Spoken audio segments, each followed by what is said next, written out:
میرے منہ سے جو نکلے بس پورا ہو۔ تو اللہ کا نام صرف اللہ کے لیے، کچھ سمجھ آئے نہ آئے، کچھ حاصل ہوتا ہے نہیں ہوتا، جسے ابھی حضرت نے ایک بات فرمائی، وہ ان کے اس بیان کو سننے کے بعد مجھے وہ میرے بڑے بھائی جان اسی آیت پر انہوں نے اجتماع میں بیان کیا تھا، اس کی چند ایک باتیں میرے سامنے آ رہی تھیں۔ یعنی محسوس ہو یا نہ ہو، وہ نور انسان کے اندر داخل ہوتا رہتا ہے۔ جیسے آپ اور میں کھانا کھاتے ہیں تو وہی کھانا ہمارا جزو بدن بنتا رہتا ہے، لیکن پتہ نہیں چلتا نا، ٹھیک ہے نا، تو وہ جسم کا حصہ بن جاتا ہے۔ اسی طریقے سے سارے اشعار، اذکار، اعمال یہ سب نورانی ہیں۔ ان میں جو ذکر اس میں ذات ہے، یہ زبانی بھی اور قلبی بھی، یہ اپنے اندر ایک ایسی تاثیر رکھتا ہے کہ جو شخص میں نے عرض کیا اللہ کی رضا کے لیے کرے، جو شخص اللہ کی رضا کے لیے کرے، گو اللہ کے نام کی جو تاثیر ہے نا، وہ تاثیر تو ایسی ہے کہ اگر کوئی آدمی ریاکاری سے بھی کر لے نا تو یہ اپنا اثر کرتا ہے۔ ریاکاری سے کرے پھر بھی اس کے اندر ایک تاثیر ہے، اور یہی شخص اگر اللہ کے لیے کرے اللہ کو، پھر اس کی کیا شان ہوگی، بات سمجھ رہے نا، پھر اس کا کیا مقام ہوگا کہ آدمی جو اللہ کو اللہ کے لیے یاد کرے۔ ہمارے ایک بزرگ تھے حضرت خواجہ محمد عثمان دامانی رحمۃ اللہ علیہ۔ خواجہ محمد عثمان دامانی جو تھے، یہ بڑے صاحب کمال گزرے ہیں۔ ان کے ملفوظات ہیں مجموعہ فوائد عثمانیہ۔ مجموعہ فوائد عثمانیہ میں آپ اس میں ذات کے پر بڑی کلام فرمایا آپ نے۔ تو وہ فرماتے ہیں کہ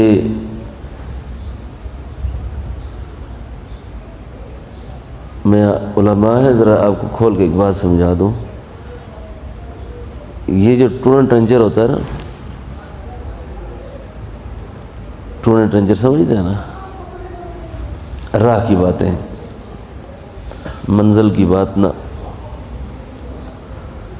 یہ پڑھوں گا تو یہ ہو جائے گا، یہ کروں گا تو یہ ہو جائے گا۔ جس طرح ایک رسالہ آج کل نا وہ ابکری کے نام سے، ابکری کے نام سے، میں اس لیے یہ کہہ رہا ہوں کہ یہ ایسی چیزیں پڑھنے سے نا آدمی کا تعلق محلہ ختم ہو جاتا ہے۔ بظاہر آدمی سمجھتا ہے کہ میں خدا کے قریب ہو رہا ہوں، خدا کے قریب ہونا غرض کے لیے ٹھیک نہیں ہے۔ میرا کو مطلب ہے وہ تو ایسی ذات ہے کہ اس سے اس طرح کے تعلقات رکھنا۔ تو مجموعہ فوائد عثمانیہ میں حضرت اس میں ذات پر جو بات کرتے ہیں نا، فرماتے ہیں یہ سیف قاطع ہے، سیف قاطع ہے، یہ ایسی تلوار ہے جس کو کاٹ کوئی نہیں سکتا۔ جو شخص اللہ کو اللہ کے لیے یاد کرے، اللہ کو اللہ کے لیے یاد کرے، یہ میرے اپنے کچھ مشاہدے میں بھی یہ بات آئی ہے کہ اس شخص کے ساتھ چھیڑخانی کرنے والا آدمی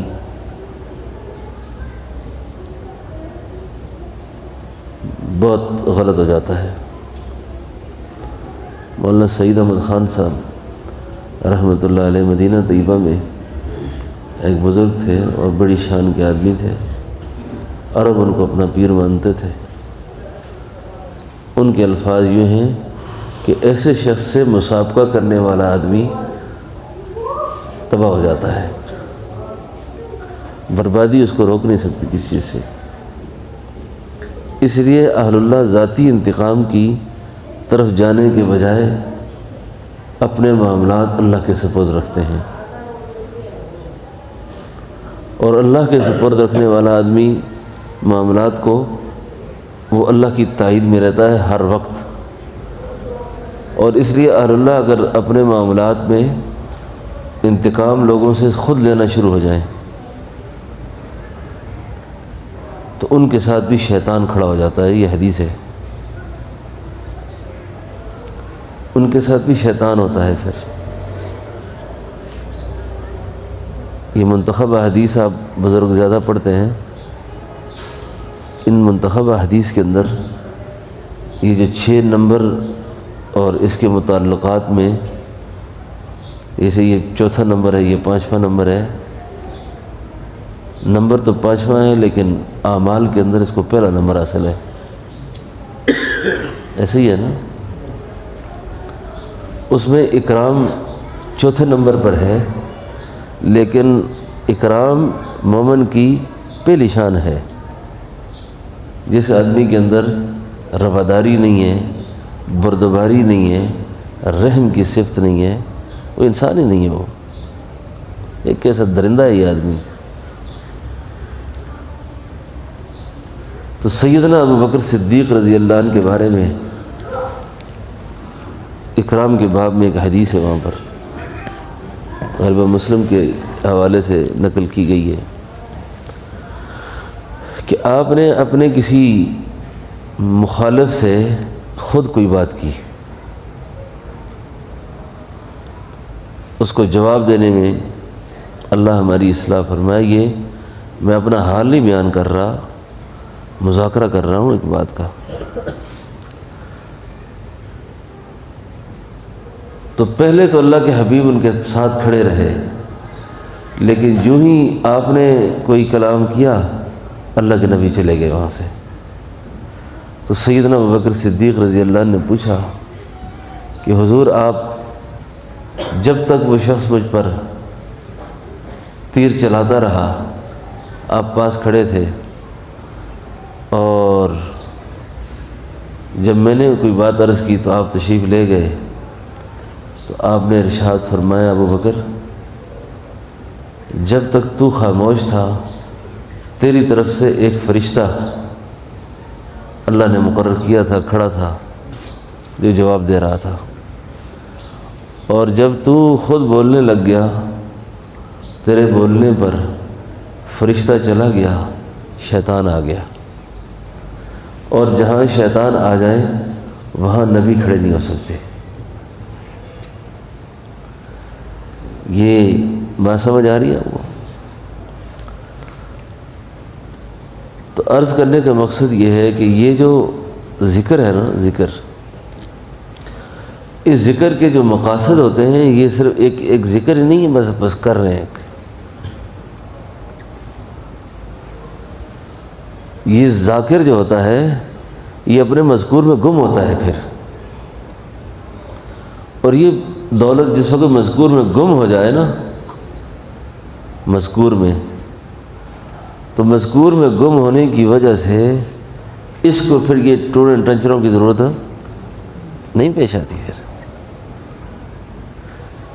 اس کا دیکھنا، اس کا بولنا، اس کا سننا، اس کا پکڑنا، یہ سارا کا سارا اپنے مذکور کے ساتھ ہوتا ہے، اور پھر مذکور کون ہے؟ اللہ۔ اب اس کو کس چیز کی ضرورت ہے؟ آپ پریشان ہو تو کیوں ہو، ڈرے تو کیوں ڈرے؟ یہ اکثر آپ بہت سنجیدہ لوگ بیٹھے ہیں میرے سامنے،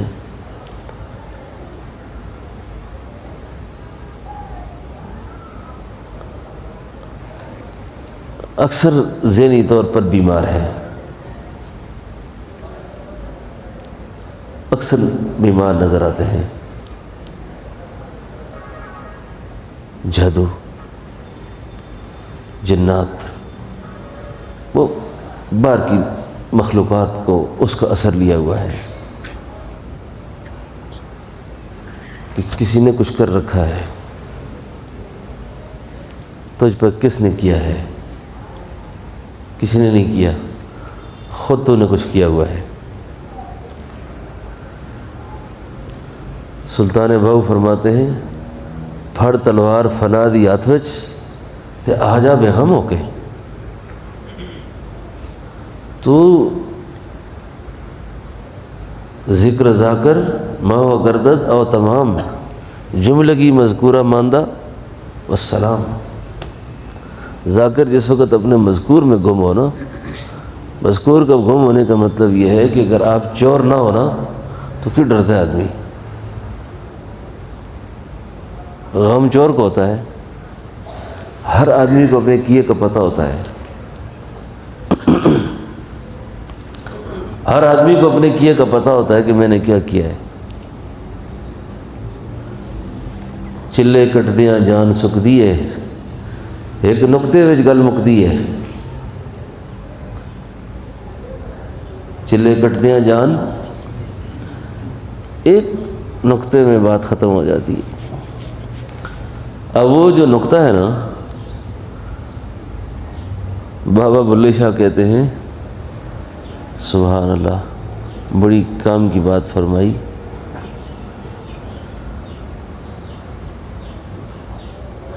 ایک الف تینوں درکار، ایک الف تینوں درکار، علم و بس کریں او یار، علم و بس کریں، علم و بس کریں او یار، بس ایک الف سمجھ آ جائے، بس ایک الف کہ اس الف کے اندر ہے کیا ہے۔ لکھ ہزار کتاباں پڑھیاں پر ظالم چور اندر دانا مردہ ہو۔ علم تربیت کے بغیر اس سے بڑا حجاب اور ہے کوئی نہیں۔ اس واسطے سب سے مشکل ترین جو اصلاح ہے نا، مشکل ترین اصلاح وہ علماء کی ہے، دانشوروں کی ہے، پڑھے لکھے طبقات کی ہے۔ کیونکہ علمی ہجوم جس آدمی کے ذہن میں ہوتا ہے نا، اس میں اشکالات بہت زیادہ ہوتے ہیں، اشکال بہت ہوتے ہیں۔ اس لیے امت میں جتنے بھی فتنے نکلے ہیں نا، یہ جاہلوں سے نہیں نکلے، بڑے بڑے فتنے سارے یہ ذہین لوگوں سے پیدا ہوئے ہیں، اہل علم سے پیدا ہوئے ہیں۔ جاہل کو کیا پتہ ہے بیچارے کو؟ اس کے پیچھے کیا ہوتا ہے؟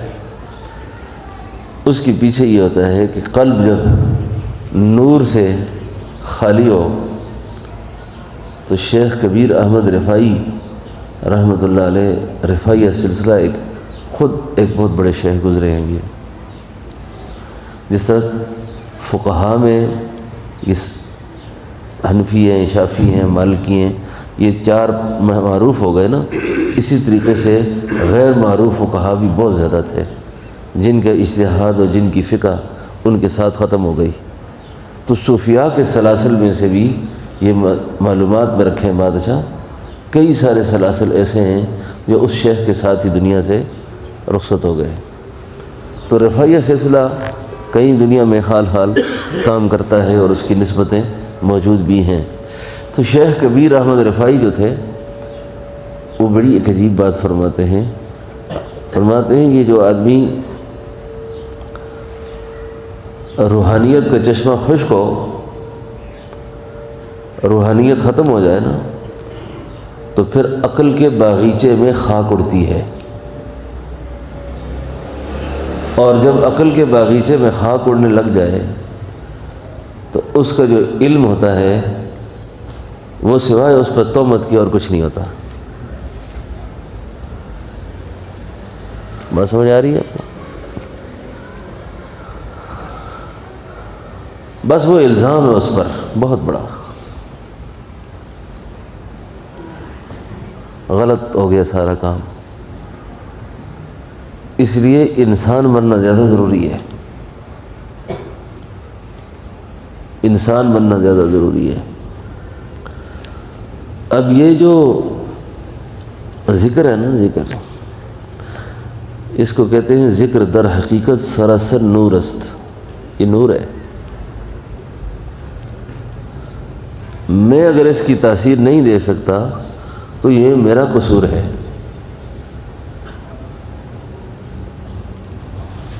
پنجابی میں کہتے ہیں چمچاٹ، ہماری زبان میں کہتے ہیں چمگادڑ۔ پنجابی میں بھی مختلف زبانوں میں، پشتو میں کہتے ہیں، کیا کہتے ہیں؟ خاپرک، خاپرک۔ سلطان باؤ فرماتے ہیں چمچاٹ وانگو انا آپ ہیں، سورج دیتا کوئی قصور نہیں۔ اب اگر وہ نہیں دیکھتی، دن کو ٹکرے مارتی ہے ادھر ادھر، تو وہ کہے نہیں سورج نہیں چڑھا ہوا، تو آپ اس پہ اعتبار کر لیں گے؟ سورج نصف النہار کی طرح روشن ہے بالکل۔ تو اسی طریقے سے جو ذکر کے حقائق ہیں یہ اپنی جگہ روشن ہے، یہ قندیل اپنی جگہ پر روشن ہے۔ اب میری آنکھوں میں کوئی ایسا سرمہ آلود آیا ہے، سرمہ آلود سمجھتے ہیں نا، وہ پانی ایسا چڑھ گیا ہے نا اس پر کہ جو مجھے دکھائی نہیں دیتا، مجھے دکھائی نہیں دیتا۔ اس میں جو بڑی وجہ ہے نا، میں آپ کو یہ خاص بات بتا رہا ہوں کہ ہماری نیت اللہ کو یاد کرنے میں ٹھیک نہیں ہے۔ یاد اللہ کو کر رہے ہیں لیکن اللہ کی کو یاد کرنے کی نیت ہے یہ میں ذکر کروں، مجھے بڑی گاڑی مل جائے،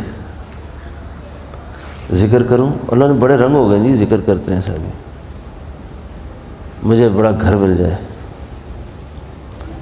مجھے دنیا کی یہ چیز مل جائے، وہ مل جائے۔ اور بھئی یہ تو بھینس کبھی کسی آدمی نے خریدی ہو، گائے خریدی ہو، اور بھینس اور گائے کے خریدتے وقت اس آدمی سے پوچھو بھائی تم کیوں لے رہے ہو؟ وہ کہ جی میں گوبر کے لیے۔ کیوں لے رہا ہوں؟ گوبر کے لیے۔ بھائی کیا کرتے ہو؟ گوبر کیا کرو گے اس کو لے کے؟ وہ چیز تو لیتا ہے دودھ کے لیے آدمی، اور گوبر یہ نفع ہے، کھاد اس کی فری ہے۔ یہ تو وعدے ہیں اللہ کے۔ اب یہ امریکہ والے ذکر کرتے ہیں کہ خدا ان کو پیسے دیتا ہے، بولو یہ کافروں نے کون سی وظیفہ پڑھا ہے جی؟ یہ بڑے بڑے چودھری ملک ہے، خدا کو جانتا ہی نہیں ہے۔ تو یہ نیتیں ٹھیک رکھنی چاہیے۔ اللہ کو اللہ کے لیے یاد کرے، بس اللہ کو۔ میں ایک دفعہ علماء ہیں، ذرا یہ بڑی ضروری بات عرض کر دوں، مجھے ایک ساتھی نے کچھ پیسے دیے کہ یہ حضرت کی خدمت میں ہدیہ پیش کر دیں۔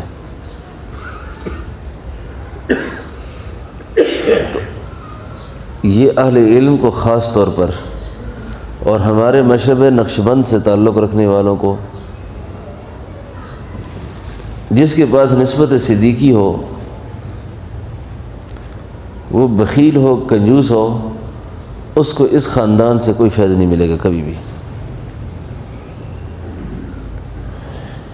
نقشبندی ہونے کے لیے یہ ضروری ہے، صدیقی نسبت کے حصول کے لیے یہ ضروری ہے کہ وَسَيُجَنَّبُهَا الْأَتْقَى الَّذِي يُؤْتِي مَالَهُ يَتَزَكَّى وَمَا لِأَحَدٍ عِندَهُ مِن نِّعْمَةٍ تُجْزَىٰ إِلَّا ابْتِغَاءَ وَجْهِ رَبِّهِ الْأَعْلَىٰ وَلَسَوْفَ يَرْضَىٰ۔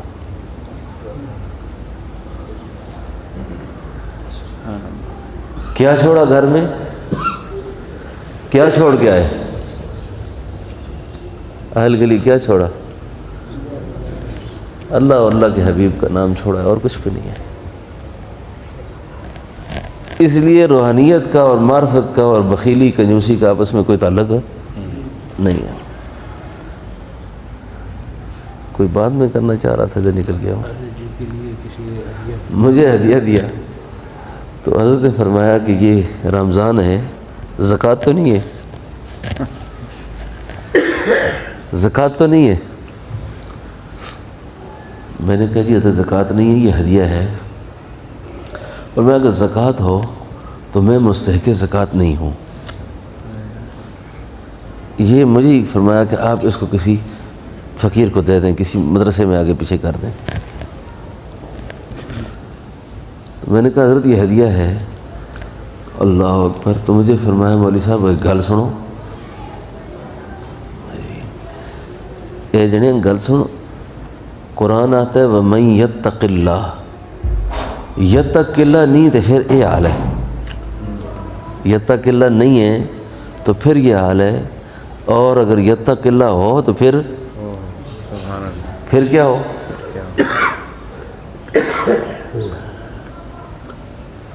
یتق اللہ نہیں ہے میرے پاس، تو اس ضعف اور بڑھاپے اور عوارض میں یہ میرا ٹھیک ہے بالکل، اور اگر یتق اللہ ہو تو پھر نقطہ سمجھ آ گیا آپ کو؟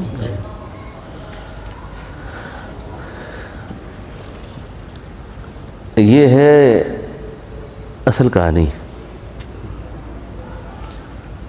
ہم حقیقت خرافات میں کھو گئی۔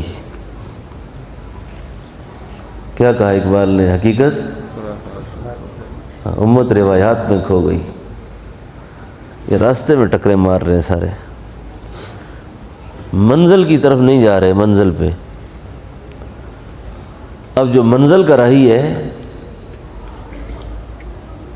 منزل کا راہی، وہ راستے میں نہیں کھوتا، وہ کھا جائے گا، وہ مار جائے گا۔ یہ کئی لوگ نہ سمجھیں نا کہ مدرسوں کے خلاف یہ ہو جائے گا، وہ ہو جائے گا۔ کیوں ہوگا؟ ڈرو نہیں بالکل۔ ایمان پر مر کے بھی ناکام نہیں، ایمان پر مر کے بھی ذلیل نہیں۔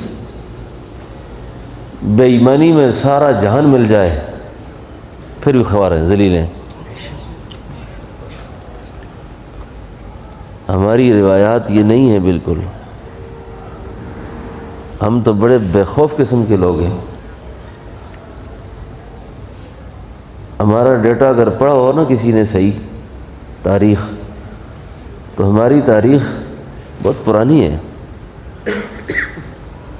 اس میں مجدد الفسانی کا کردار نظر آتا ہے، اس میں شیخ الہند کی یلغار نظر آتی ہے، اس میں حسین احمد مدنی کا ایک تفکر نظر آتا ہے، اس میں عطا اللہ شاہ بخاری کی ایک غیرت اور جرت نظر آتی ہے۔ یہ سارے لوگ اصحاب باطن تھے اصل میں، اور جب بندہ اصحاب باطن میں سے ہو جائے نا، پھر اس کو یہ خوف ہو فلاں یہ کر دے گا تو فلاں وہ کر دے گا۔ تو یہ اس وقت ہے جس وقت بندہ خالی ہے، کچھ نہیں اس کے پاس۔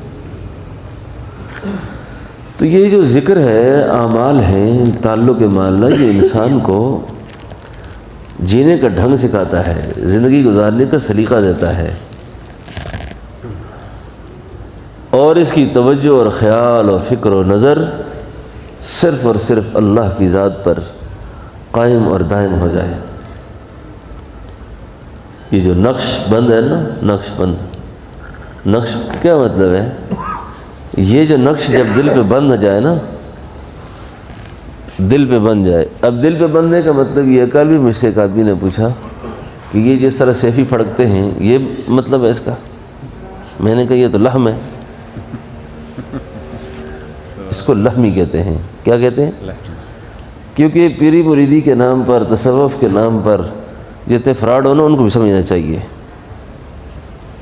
ہماری محنت روح کے دل پر ہے، چاہے دل پھڑکے یا نہ پھڑکے، دل پھڑکے یا نہ پھڑکے۔ شریعت پر استقامت نصیب ہو گئی، آپ صاحب دل بن گئے ہیں۔ یہ لوگوں نے صاحب دل کی بھی غلط تعریف کی ہے، صاحب دل کی تعریف بھی غلط ہو گئی ہے، سمجھ آئیے نا جی؟ صاحب دل کی تعریف یہ ہے کہ آپ کی نظر پر پیرا ہو۔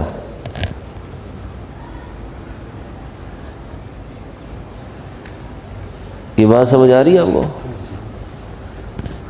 صاحب دل اس کو کہتے ہیں۔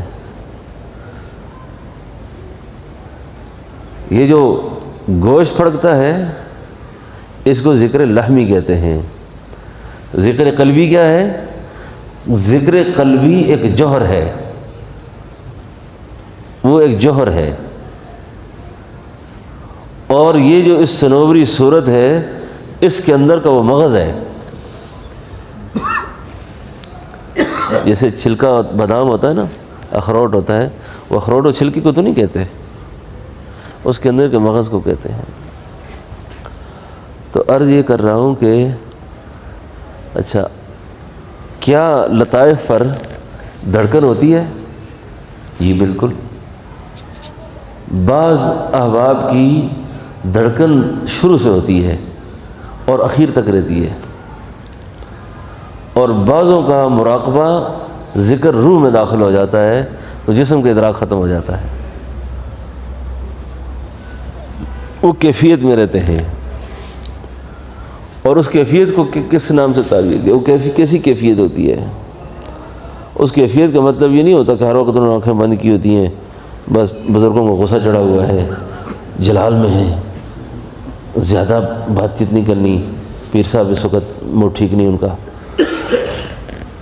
یہ بہت ناسمجھی کی بات ہے، میں اس لیے یہ کر رہا ہوں یہ بات کہ تاکہ سمجھ آ جائے کہ یہ حق کیا ہے۔ ہم نے جن بزرگوں کو دیکھا ہے نا، شکر ہے اللہ کا کہ اچھے وقت میں ہم نے انسان دیکھ لیے۔ ہمارے ایک ساتھی نے مجھے ایک دفعہ کہا کہ اللہ کا شکر ہے کہ ہم نے انسان دیکھے ہیں، اور کوئی گدھا آ کے ہمارے سامنے کھڑا ہو جائے اور کہے میں انسان ہوں تو ہم اس کو انسان نہیں مانتے پھر، کیونکہ ہم نے انسان دیکھے ہوئے ہیں، ہم نے انسان دیکھے ہیں۔ آج شام کو شاید وہ شیخ مولانا عبد المدری صاحب تشریف لے آئیں گے، مجھے ایک دن کہتے ہیں کہ حضرت بیل بھی فرمایا کرتے تھے، زیادہ تو میرے کو کچھ پتہ نہیں ہے، البتہ جن بزرگوں کے ساتھ رہا ہوں نا، تھوڑی سی کچھ شناسائی آ گئی ہے، تھوڑی سی کچھ شناسائی آ گئی ہے، دیکھ کے کچھ اندازہ کر لیتے ہیں کہ صاحب کا بھاؤ کیا ہے، بات سمجھے نا۔ تو ذکر سے نا بندے سے سب سے بڑی بات ہے بیوقوفی ختم ہو جاتی ہے، بیوقوف نہیں ہوتا آدمی۔ اتقوا فراست المومن ینظر، اس لیے لطیفہ سر جب بیدار ہوتا ہے نا، لطیفہ سر کے بیدار ہونے کے بعد آدمی سے حماقت سلب ہو جاتی ہے، قلب، روح، سر، اور جب لطیفہ سر بیدار ہو نا تو آدمی بیوقوفی نہیں مارتا، پھر حماقت کے فیصلے نہیں کرتا۔ اس مطلب میں دنیا کے بارے میں بڑا تکڑا ہوگا، وہ ہو سکتا ہے دنیا کے بارے میں لوگ 100 فراڈ کرتے ہیں اس کے ساتھ، یہ بھی سمجھ جائے۔ اچھا دنیا کے مسئلے میں ہو سکتا ہے کتنے آدھ دن کو ہو جاتے ہوں، اللہ کے معاملے میں آخرت میں وہ کوئی بیوقوفی سودا نہیں کرتا، وہ آخرت کے بارے میں سودا نہیں کرتا کہ اس کمینی دنیا پر وہ اللہ کی اپنی آخرت کو بیچ دے۔ جیسے حدیث میں آتا الکیس من دان نفسہ وعمل لما بعد الموت، کہ سیاڑا عقل مند کون ہے؟ اب وہ سیاڑا تو نہیں نا جو جھوٹ بولے، فراڈ کرے، لوگوں سے دھوکہ دے۔ تو یہ ہے ذکر کی جو برکات ہے نا، ذکر کی۔ اب یہ ذکر جو نصیب ہوتا ہے، اس میں جہاں ذکر اللہ اپنی جگہ پر بہت اس کے فضائل اور اہمیت ہے نا، اس کے ساتھ اس تربیت میں صحبت اور نسبت کا بڑا کردار ہے۔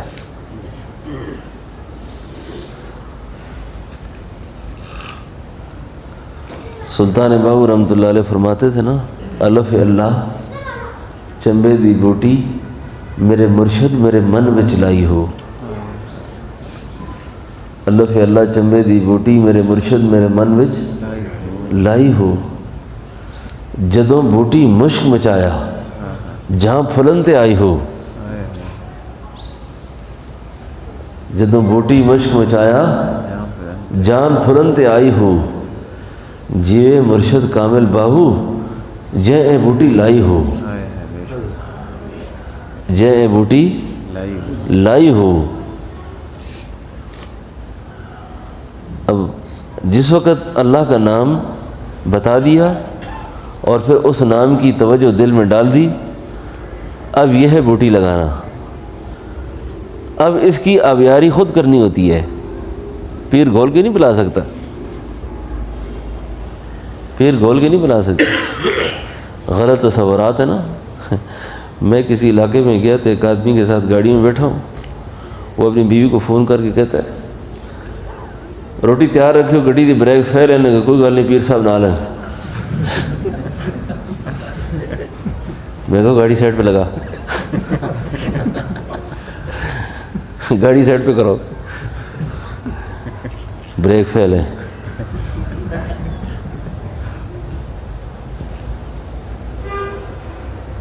بریک فیل ہے تو پیر اب بریکیں لگائیں گے، پھر گاڑی وہی چلائے، بریکیں میں لگاؤں گا، سمجھو۔ یہ بھی ایک جہالت ہے بہت بڑی۔ ہم اسباب کے محتاج ہیں، اچھا اسباب کے ساتھ جوڑے ہوئے ہیں ہم۔ مکتوبات میں امام ربانی حضرت مجدد رسانی رحمۃ اللہ علیہ نے جو جاہل لوگوں کی اصلاح فرمائی ہے نا اپنے زمانے کے، اس میں ایک خط آپ نے نقل فرمایا ہے۔ اچھے وقت میں یہ مکتوبات شریف پڑھ لیے تھے، یاد آتی ہیں باتیں، بہت عرصے بعد یہ مکتوب یاد آیا۔ انہوں نے حضرت خبیب اعجمی اور حضرت حسن بصری ان دونوں کے مقامات کا ذکر کیا اس خط میں۔ کسی سالک نے پوچھا کہ حضرت یہ جو دو مشائخ گزرے ہیں حسن بصری اور خبیب اعجمی، آپ اپنی ایمانی فراست سے کیا دیکھتے ہیں کہ خبیب اعجمی کا مقام زیادہ ہے یا حسن بصری کا رحمہم اللہ؟ سالک پر کوئی کیفیت تھی، یہ تفصیلی مقام بات ہے کہ کس آدمی کی ولایت اور اس کا روحانی مشرب کسی ولی اللہ کے زیر قدم ہوتا ہے، تو اس پر شاید ان بزرگوں میں سے کسی کا کوئی مقام کھل گیا کہ مجھے روحانی فیض حسن بصری سے آ رہا ہے یا خبیب اعجمی سے آ رہا ہے۔ تو کہنے لگے کہ حضرت مقام کس کا زیادہ ہے؟ تو انہوں نے فرمایا اس فقیر پر تو اللہ نے یہ بات کھولی ہے کہ حسن بصری کا مقام زیادہ ہے۔ انہوں نے کہا حضرت خبیب اعجمی دریا کے کنارے کھڑے تھے، کیا کرتے ہو؟ تکا مار دو،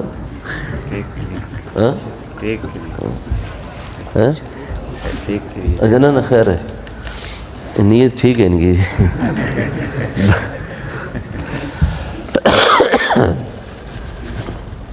بعض اوقات پورے اخلاص کے ساتھ اپنی غلط ہو جاتا ہے نا، اخلاص اپنی جگہ ہوتا ہے۔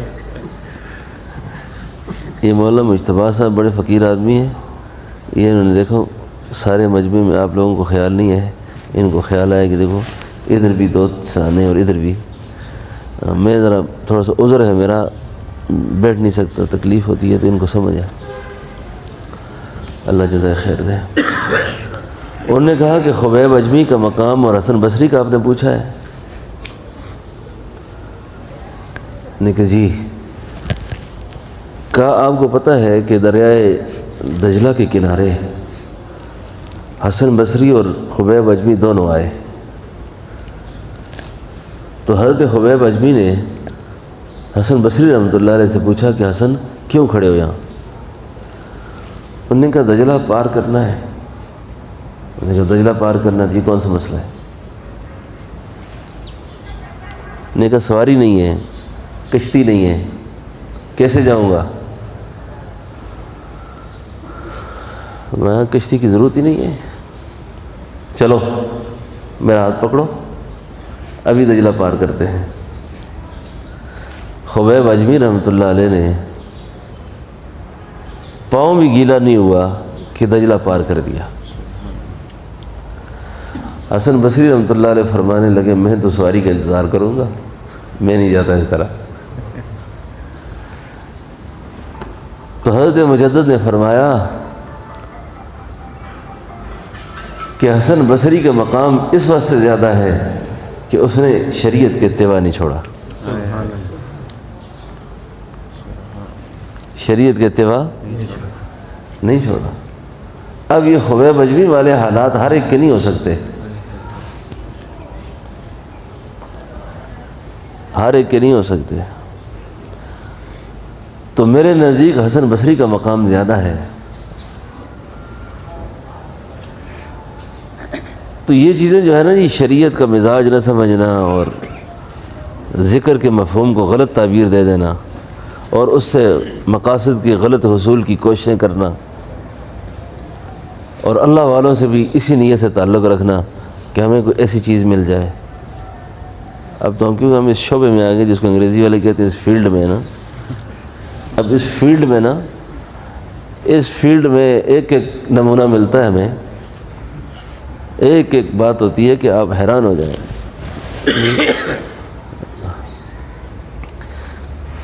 ادھر با فیکٹری میں ہمارے ایک چیئرمین صاحب آگے، بڑا سخت طبیعت کا تھا، جنرل تھا۔ ایک آدمی میرے پاس آیا، مجھے کہتا ہے سنیں پیر صاحب آپ کے پاس اسم اعظم ہے۔ میں نے کہا صحیح سنا ہے آپ نے، ہے نا؟ کہتے ہیں اس کو غرق کرنا ہے کس طریقے سے، اس کو مارنا ہے کس طریقے، بھاگے ادھر سے کس طریقے سے۔ مجھے اگر، میں نے کہا اسم اعظم تو میرے پاس ہے، لیکن میں نے اپنے بڑوں سے یہ بات سنی ہے کہ بندہ کلاشنکوف اس کو دیتا ہے جو چلانا جانتا ہو، جو چلانے کا فن آتا ہو جس کو، یہ نہیں کہ گولیوں میں جو آگے ہے مار دے اس کو۔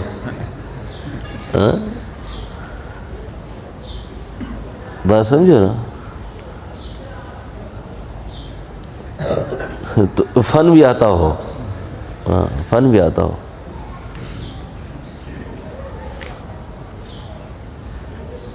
شیخ فضل الرحمان صاحب گنج مراد آبادی رحمۃ اللہ علیہ کے بارے میں حضرت تھانوی فرماتے تھے کہ ہم نے ایک ایسا شخص دیکھا جو سمندر پی گیا اور ڈکار بھی نہ لیا، سمندر پی گیا اور کچھ تھوڑی سی پی کے بہگ جاتے، تھوڑی سی پیا اور بہگ گئے۔ دیکھنا میں کیا کرتا ہوں تمہارا، دیکھنا میں یہ کر دوں گا۔ تو اللہ کو اللہ کے لیے یاد کرنا، بات قصہ یہ کر رہا تھا، اللہ کو اللہ کے لیے یاد کرنا، اللہ کو اللہ کے لیے یاد کرنا۔ پھر تھوڑا بھی ہوگا نا جی، حکیم صاحب رحمۃ اللہ علیہ فرمایا کرتے تھے، پھر وہ خانقاہ ہوگی وہاں پھر آہ آہ ہوگی، پھر کیا ہوگی؟ آہ آہ ہوگی۔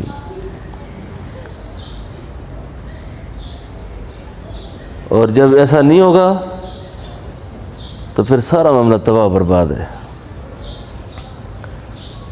سب کچھ تباہ برباد ہو جائے گا۔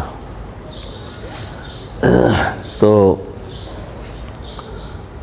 آپ ساتھی اجتماع سے ماشاءاللہ اچھے وقت میں آ گئے ہیں، تو میں نے بھی دو چار باتیں آپ سے کر دی۔ تو بس اپنے اوقات کا خیال رکھیں، آج جمعۃ المبارک بھی ہے، مبارک دن ہے، تو بس انشاءاللہ بھی نماز پڑھ لیں، اشراق پڑھ کے اس کے بعد ناشتہ کریں، پھر آرام کریں انشاءاللہ۔ اور ساتھی پورے اہتمام سے یہ کوشش فرمائیں گے کہ 11 بجے تیار ہو کر مسجد میں آ کر اپنے معمولات درود شریف کے شروع کر دیں گے۔ اور خواتین سے بھی میری یہی گزارش ہے، ربنا تقبل